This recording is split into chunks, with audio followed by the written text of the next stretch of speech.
Commissioners meeting, recorded September 9th, 2024.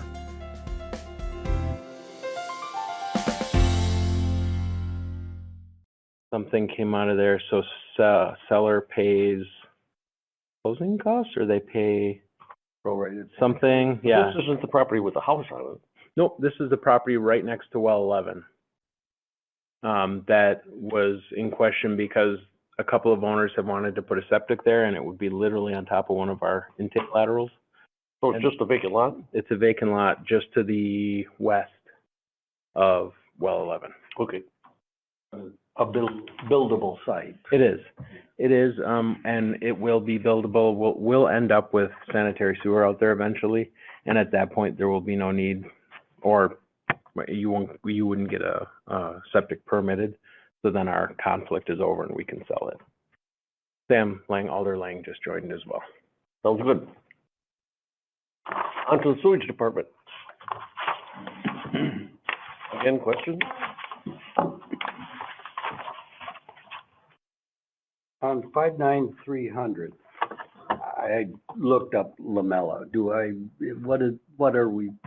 What was purchased there? All right, so on our fine screens, so all the material or all the wastewater coming to the plant goes through the screen first to remove any garbage, any trash, and that's a part of one of the screens. They were hinting at it, but it went in a completely different direction in Google.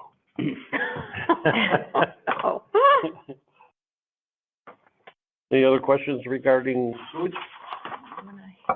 Let's go on to stormwater.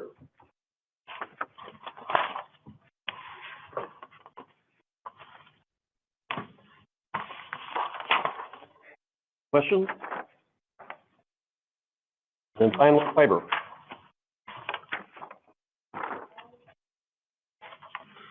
Kind of hard to find a question on that one this month, isn't there?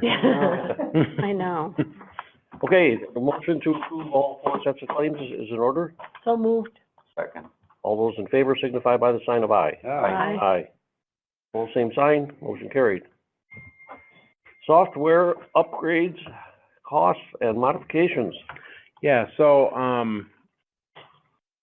I think I put it in here, but our last round, or one of the last rounds of capital, had some money committed to software upgrades. And then in May, we talked about getting more money for that, or rather re-identifying what it's for. So what we've done since then is looked at our options for inventory control, order management. And there's a lot of history to it, but we've been through quite a bit with Springbrook in the last many years.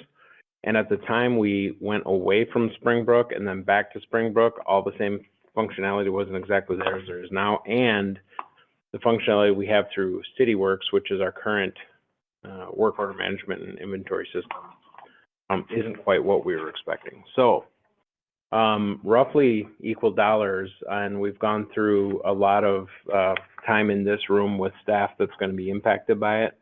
We've decided to go away from CityWorks and use that functionality that is available in Springbrook, which is currently our financial suite. We're going to add a couple modules to that to fill that need, because we're going to have to spend the money one way or the other because our CityWorks is due for upgrade. So this is more or less redefining where we have approved dollars, where we're going to spend it, just so that it's really clear. Is there any need to mesh with the greater city?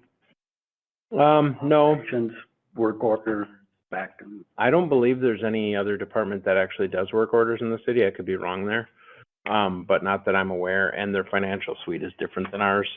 So I think actually just bringing more of our software needs into our financial suite is going to be a benefit.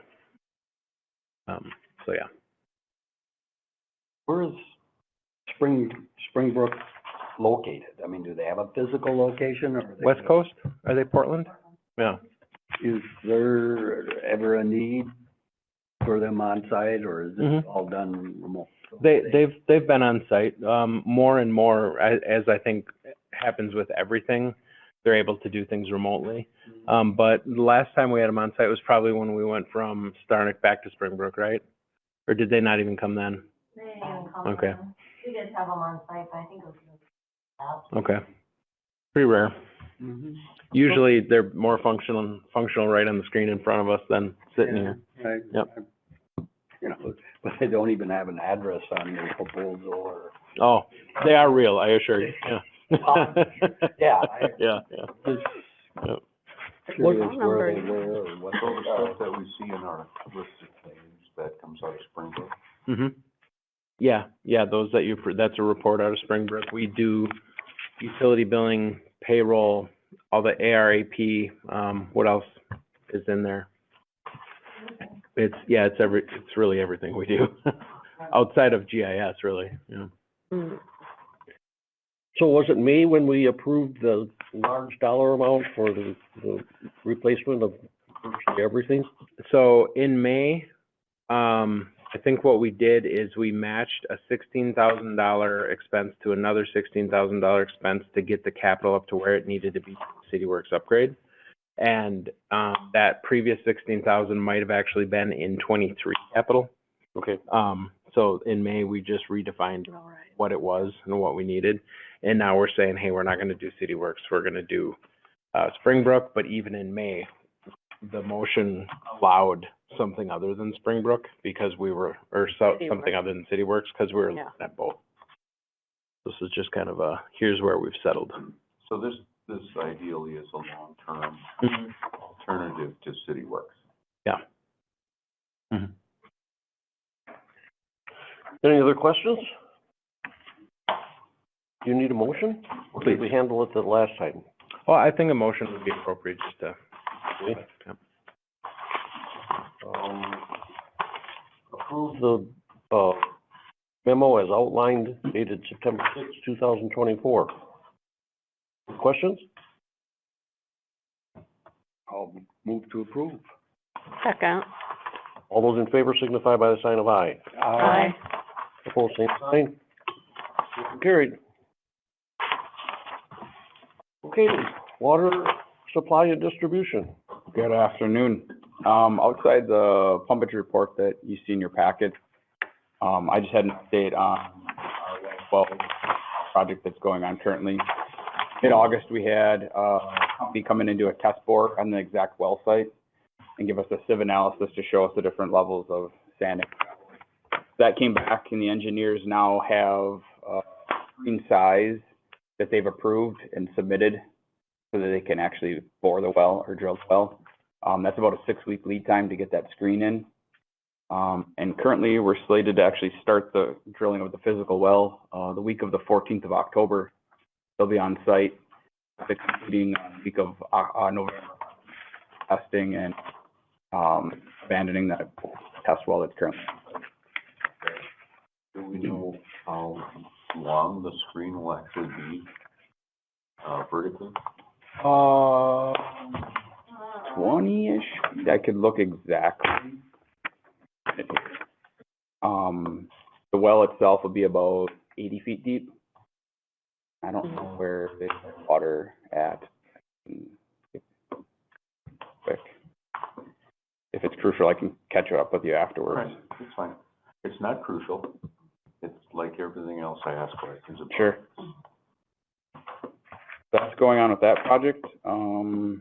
Yeah, we're moving ahead. Other than that, if there wasn't any other questions, that's all I had for my report. Okay, no other questions? I don't think we need a motion for that.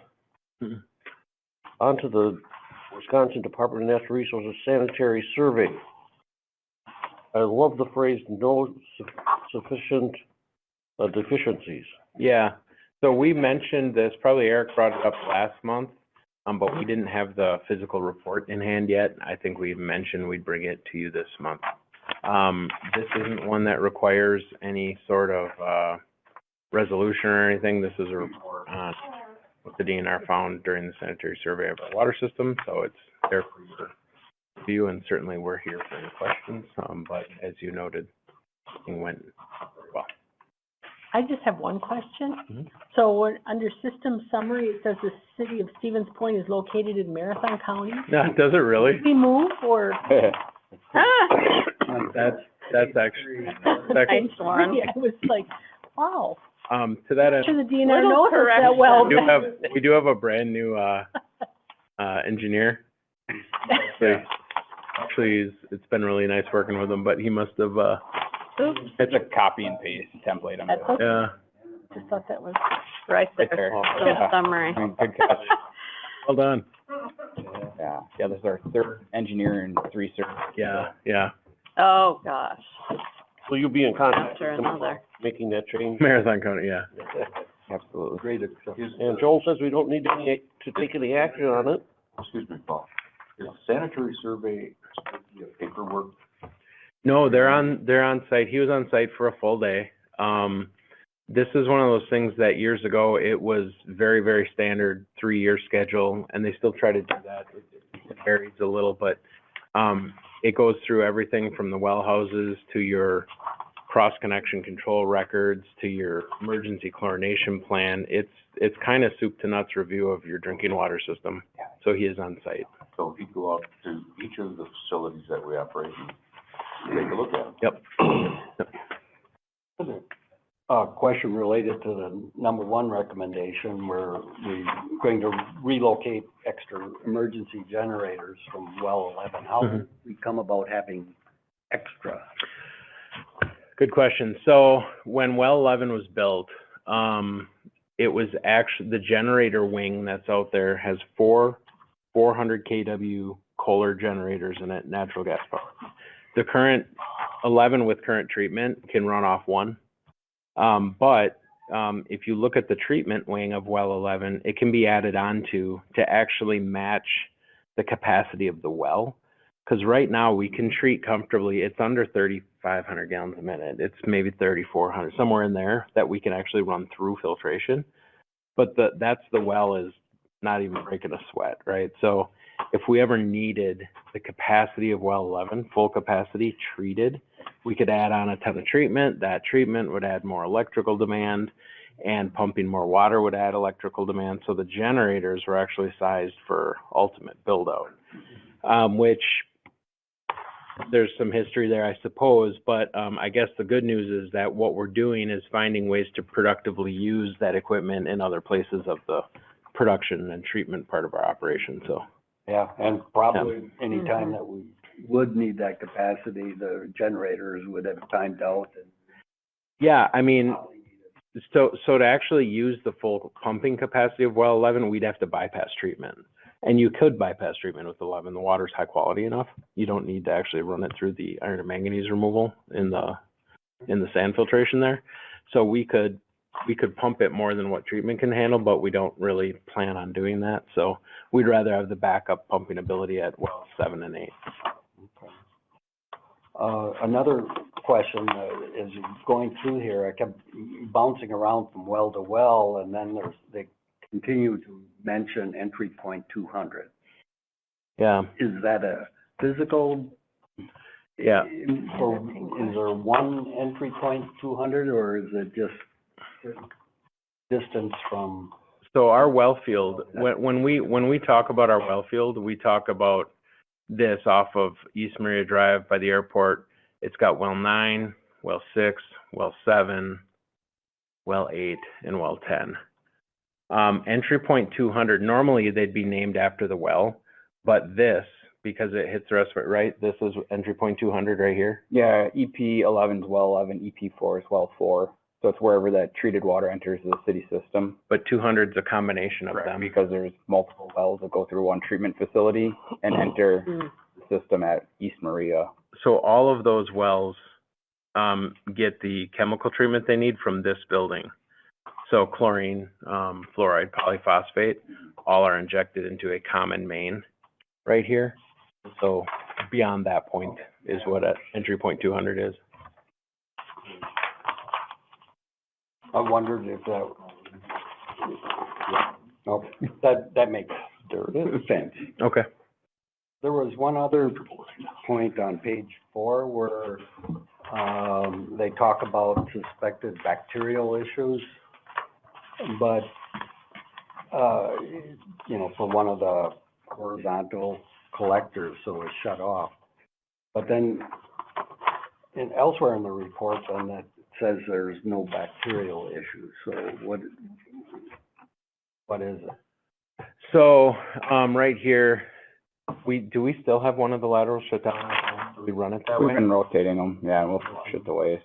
What actually created this as something we do was trying to see which lateral was contributing to the chlorine usage, because the chlorine gets chewed up a lot more when we run well 10. And it turns out it's actually the lateral that is away from the river, right? Which was kind of counterintuitive. Or am I remembering that We have the wrong? one shut that's closest to the river, That's what's shut? yeah. Okay, so well 10 only has 3 laterals. And they kind of, you can see how close we are to the river here. One of them kind of goes this way and the others kind of do this, more or less. So we're pumping out of these two. I don't know that, Not a bacteria issue. yeah, what we thought we had was a volatile organics issue, which was kind of contributing to the high consumption of chlorine. But we never had a positive bacteria or anything out of well 10, so that might have been slightly misstated. Okay. Other questions?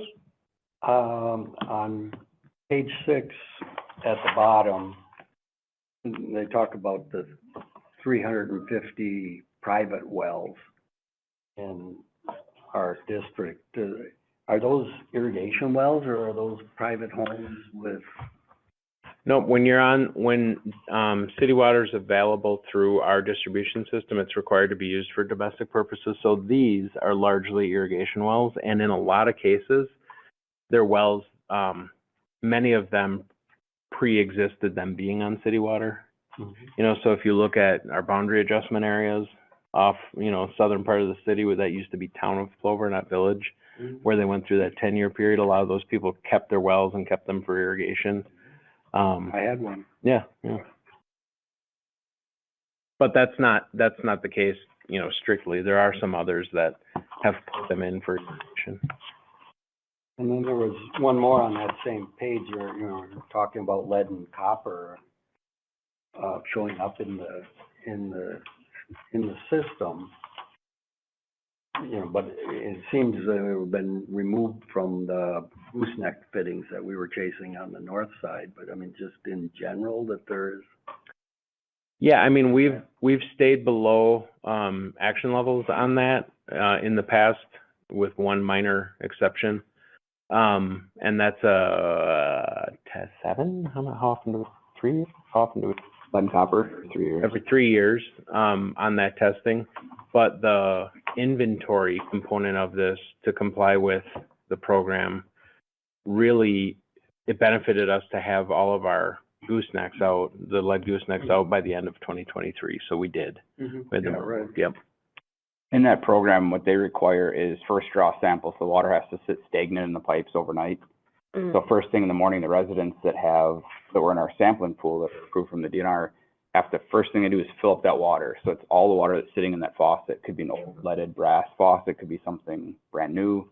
So that's what we're sampling. It's not representative of what's out in the system or the lead of the line.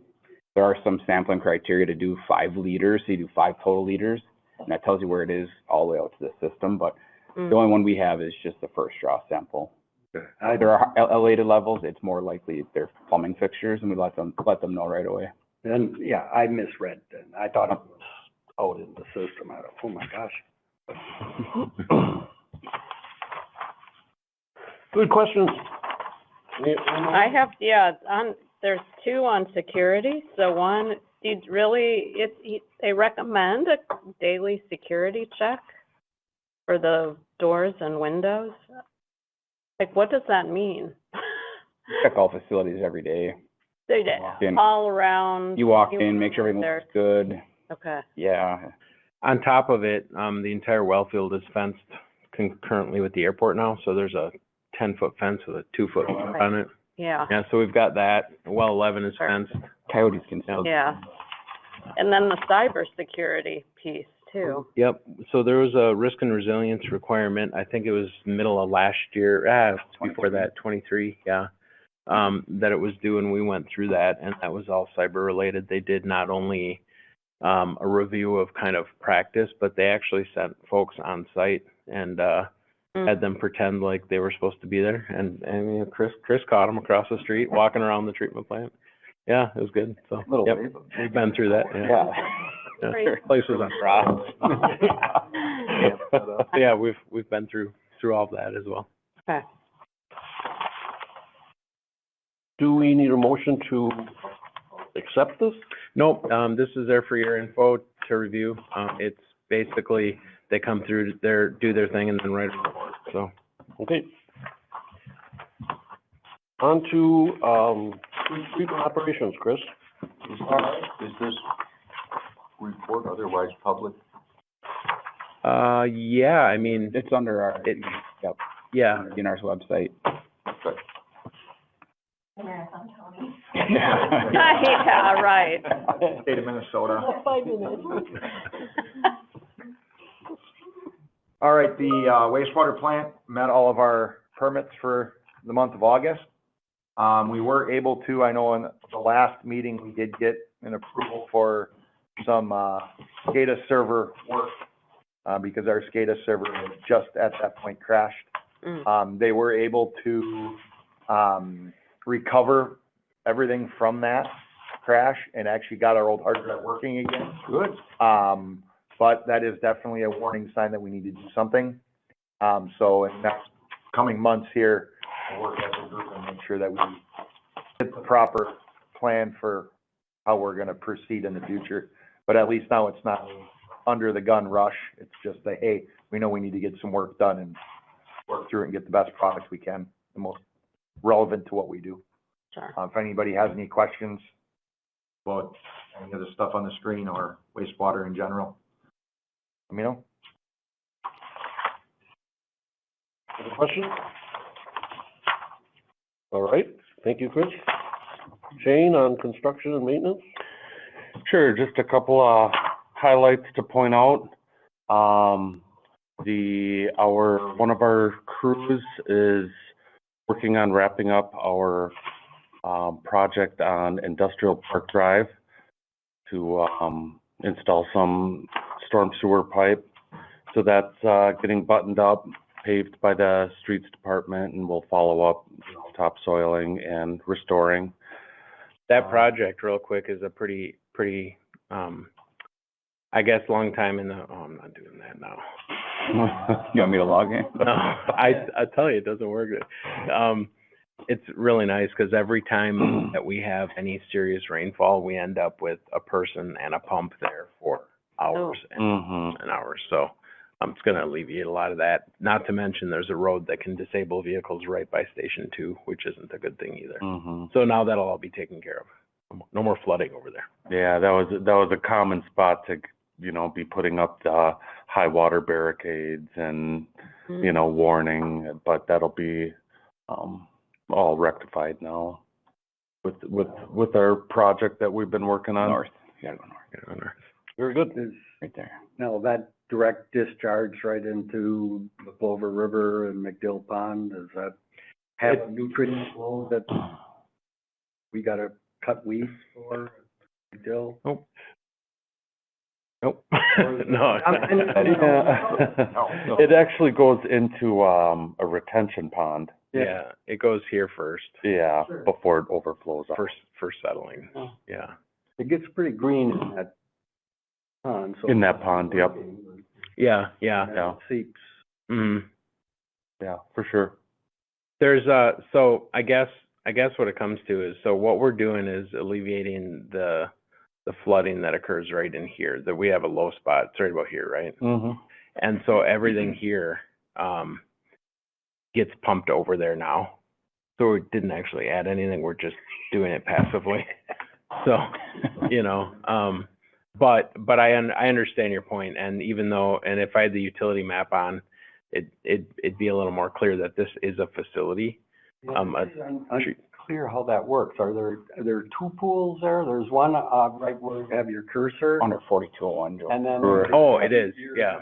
It's right there. Yeah, it's this one. Right by the- So that one doesn't have a pipe to the pond, it just No, that's sweeps. what we pump into that little, The outfall to the system we just added onto comes into here. I believe this overflows to here when it gets high enough. Correct, yeah.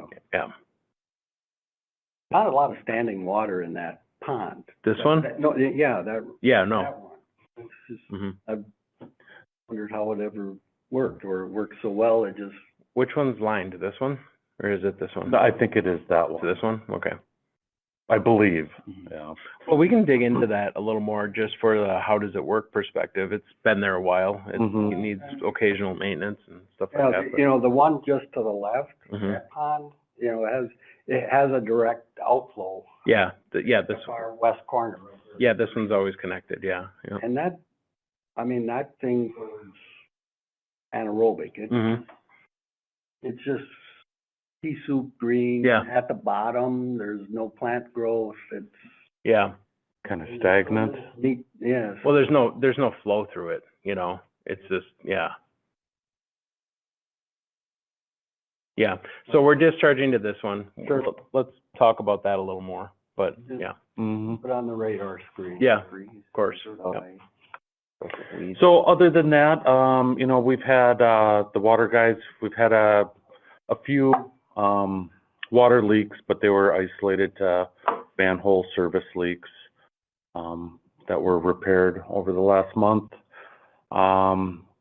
Cut, jet flush, televise, schedule has been as normal. So I think that's about it. Other questions of Shane? If not, we'll go on to the lease with Giving Gardens. So the document's in your packet there, but to just kind of summarize it, that's actually why I had the map up here, not because of all this other stuff. So I'll go back to that and let's see if I can find it. So some of you may be familiar with this site. This is Georgia Street North. This is Maria. This is Madison School. This site right here with the circle of sand on it is where we used to have a 2.25 million gallon groundwater reservoir. We dismantled that in 18 or took it offline in 18. that's 18. Yeah, and it was probably offline a couple years prior to that. When we put up the second tower here in 05, this continued to operate for a lot of years, and then we just got to a point where it's like it's not really doing us any good. We're just spending money repumping water. Took it offline, things worked well, demolished it, and the group Giving Gardens is wondering if they can use it. We don't have any issue with that except for the fact that this may be an ideal water tower site in the future because all the distribution piping leading to it is appropriately sized because it used to be a booster station. So the lease in here does reflect a 90-day time to go type thing, which is more than enough because we'd be under design for months and months. So we wouldn't have any issue doing what we need to do within 90 days. And with that said, we also wouldn't dispose of the property till we knew we didn't need it. So if we're either going towards disposal of the property or putting a tower on it, either way, they can do this for 90 days or up until a 90-day notice if that's okay with you guys. So we don't have any operational concerns with it.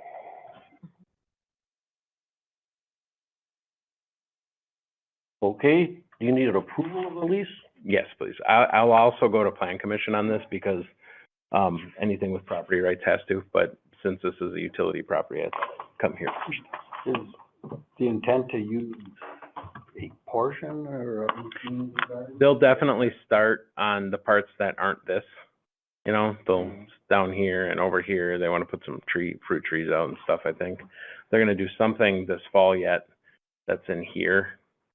Because I think if they have a crop in this fall, they can get funding next year through a certain program, so it's gonna be, but yeah, they've already kind of sampled the site for soil and they're, ready to go. Looks like a pretty big sandbox there. Yeah, Is it yeah. being used It does like look like that, or? No, they'll Local cat. yeah, right, yeah. Look. Really big cats, yeah. A lot of cats. Perfect for you. So how would they water it? They're actually going to get a water service. We've got access, obviously, so they're gonna get a little meter box here, and they're gonna run their own irrigation around the site with the meter. They're paying for water. Are they maintaining the site? I think the, you know, it's not real clear, but the part that they're not using, we'll just talk to them about. They're doing what they do, yeah. Yeah, that's a good point. Right now, we have to send people out to mow it because nothing going on, yeah. So a motion to approve the leases in order. So moved. Second. All those in favor signify by the sign of aye. Aye. Opposed, same sign. Motion carried. We have all kinds of interesting things this meeting. Yeah. Including the next one, which is timber sale. Yeah, yeah. This will be of particular interest to Alder Lang, who was on the call as well. So we worked with the university on a couple different fronts this last, not this academic year, last year. Put together some presentations amongst, of which were things like ideal habitat for neotropical birds and all this other stuff. It's kind of interesting. Got to go in and listen to a presentation. But in addition to that, it's been a long time since this land, and you see this map in here, was really looked at from a management perspective. So just if you look on the corner down here, you'll see this. This is Burlesky as it turns from north-south to east-west. So we're north of Fleet Farm here. I don't know if you guys are familiar with where that monument is in the corner of Burlesky. That's right here. I'm very familiar with it. Yeah. So this is land, and actually a little history here. This orange stand, a former employee of the department, he actually planted as an intern before he got drafted, I think, and went off. Wow. Yeah, the day I started here, he drove me out here and said, "Hey, I planted those trees. Well, now they're ready to be harvested." So I'll let them know. But yeah, anyway, their proposal out here refers to these stands. Some of it's no cut, like this stuff down here. It's just best for habitat. And regardless, they've put together a prospectus here and kind of how to best handle this. So like permission to just do that for the timber sale. But importantly, what I'd like to do is also just kind of have an understanding that we're going to work with some other property that we manage. And because it's been a number of years since a lot of it was looked at. So there's some other pine stands that need cutting or thinning, stuff like that. So we'll do this with them on other property as well. I don't know when that will be next, but I imagine through this academic year, they'll do another piece of property of ours and we'll have another prospectus and potential sale there. So is this gonna be a clear cut or select cut? Based on these, it's a little bit different. So stand one, so you see where it says cut all trees over 5 inch dB. So it's a bit of a it's a bit of a mix. Yeah, none of it's clear that I remember seeing. None of it's just straight down, all of it. And then let me look at the stand number here. Oh, this stuff doesn't have a stand number. It's all no cut. Yeah. Down here. So the others are select in some form. Red pine thinning. So they're going to mark the ones in stand 3. And then you can see on the other stand, mostly got species cut only with limited damage to other species where possible. So they've kind of outlined it here. Do you have, what are your plans if you have neighbors that complain about it? Maybe that's not the best way to ask the question, but you know what I mean. Yeah, so we, there's some residents here, and then farmland here, pine plantation here. I don't suspect we'll have much issue. Actually, I think the most comment we'll get is by people who use it as a walking trail.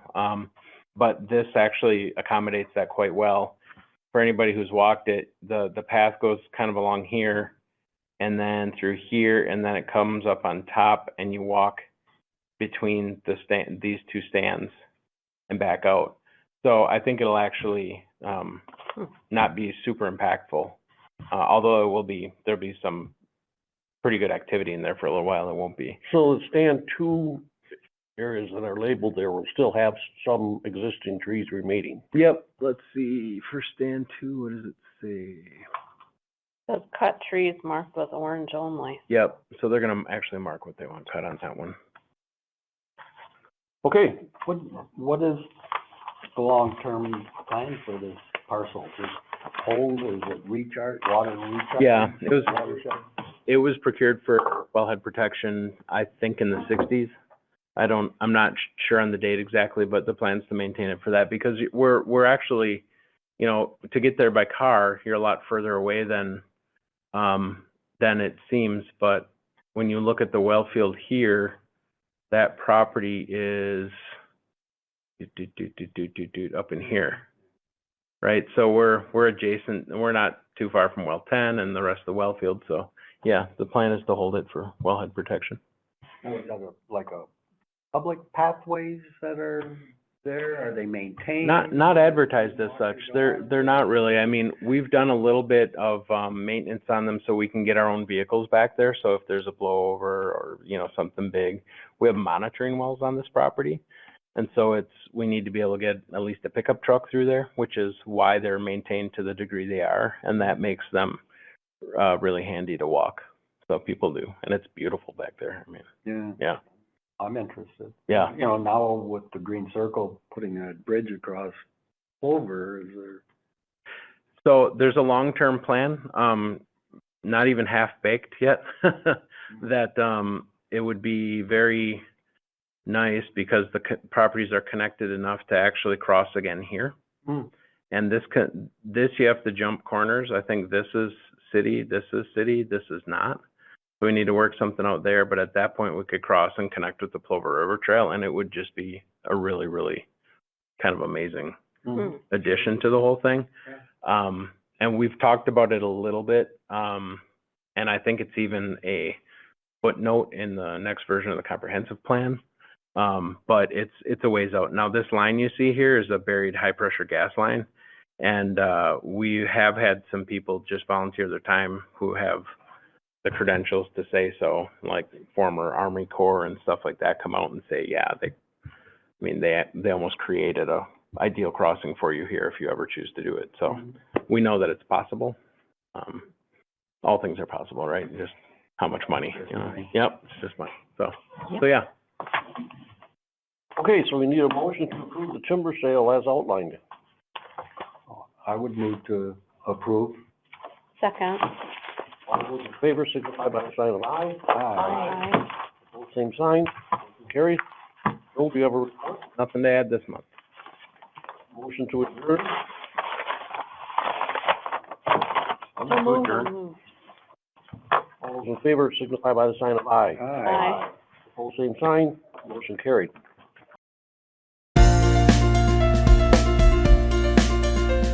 A video of this meeting is available for viewing on the city's website, stevenspoint.com/videos.